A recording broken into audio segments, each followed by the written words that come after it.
ଧାମନଗର ଅଞ୍ଚଳର ଅଧିବାସୀ ମାନଙ୍କୁ ଜଣାଇ ଦିଆଯାଉଛି କି ଆଜି ରାତିରେ ବୈତରଣୀ ନଦୀର ବନ୍ୟା ଜଳ ପ୍ରଭାବିତ ହେବ, ଯାହାଦ୍ୱାରା ତଳିଆ ଓ ଖାଲୁଆ ଅଞ୍ଚଳରେ ବନ୍ୟା ପାଣି ପଶିବାର ସମ୍ଭାବନା ଅଛି।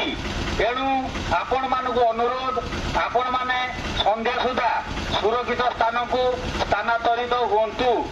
ନିକଟସ୍ଥ ବହୁମୁଖୀ ବାତ୍ୟା ଆଶ୍ରୟସ୍ଥଳୀ ଓ ବିଦ୍ୟାଳୟ ଗୁଡ଼ିକୁ ଯାଇ ଆଶ୍ରୟ ନିଅନ୍ତୁ।